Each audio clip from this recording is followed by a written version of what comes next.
Hello friends, जय जगन्नाथ, नमस्कार। Welcome to my YouTube channel job 360। चलतु बर्तमान आम जाना आमर जो नेवी एसएससी ऑफिसर जो वैकेंसी आसाला ता विषय डिटेल्स कथा हाँ। देखो आमर जो इंडियन नेवी एसएससी ऑफिसर जो वैकेंसी आसाला टोटाल गोटे वैकेंसी आमर 250 कोटी आसाला एवं यार जो लास्ट डेट रही यार लास्ट डेट 29 सेप्टेम्बर जाए रही तो आपण मैंने जमार देरी नक आप्लाय करदेटा भल हे। देखो या विषय जब आम जाना ए केवल बीटेक पिला ही पकई पारे एवं एमबीए एमसीए पिला जो मैंने इंजीनियरिंग डिसिप्लिन रू बिलंग्स करिसेंती बीटेक पिला एवं एमबीए एमसीए पिला से मैंने केवल यह अप्लाई करें। चलते या विषय डिटेल्स रे बर्तमान कथा ही जिवा।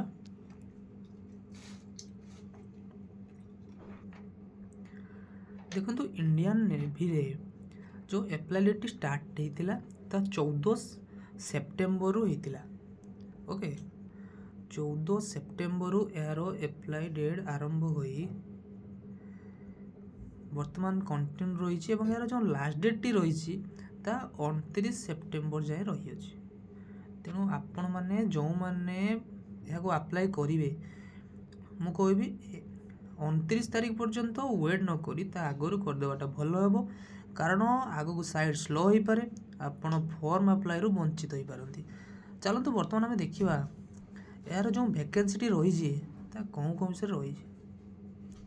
देखो ये देखा जनरल सर्विसेस गोटे रही पायलट रही एवं नावल एयर ऑपरेशन ऑफिसर रही लॉजिस्टिक रही एमती विभिन्न प्रकार क्वालिफिकेशन अनुसार रही अछि। आपण मैंने फॉर्म अप्लाई करूँ आपण क्वालिफिकेशन अनुसार देखु कौटी आपण फॉर्म अप्लाई हो पार एवं ये जो वैकेंसी रही तार मध्य लिस्ट अच्छी ये देखु जनरल सर्विस रे आपणकर 56 गोटी वैकेंसी रही अछि एवं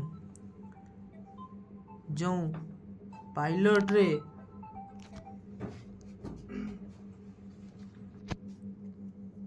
एवं आपन जो पायलट रही देखो ये पायलट रे मध्य आपन जो वैकेंसी रही 24 गोटी वैकेंसी रही पायलट रे।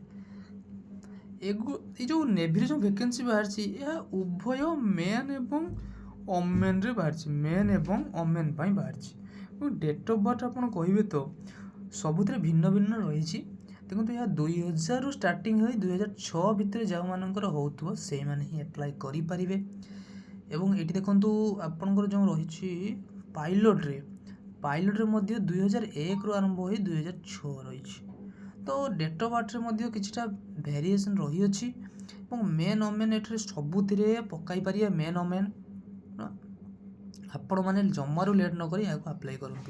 एवं जो मानकर एनसीसी सी सर्टिफिकेट रही है एनसीसी सी सर्टिफिकेट जो रही है 5% मार्क रिलैक्सेशन पाइबे। ओके चलतु बर्तमान आम जाना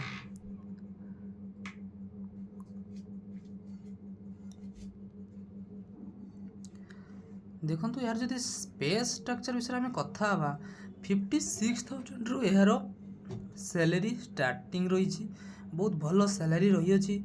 तेणु आपण मैंने आप्लाय करने www.joinindiannavy.gov.in रे जाई आप्लाय करें। जमारू लेट न करी एबे आप्लाय कर दिंतु आगु साइड स्लो होबार संभावना बहुत अच्छी। ठीक अच्छे तेणु चैनल टी को नुआ आसते लाइक शेयर एवं सब्सक्राइब करने भूलें। यही लेटेस्ट जॉब अपडेट जॉब 360 को फॉलो करेंगे। धन्यवाद।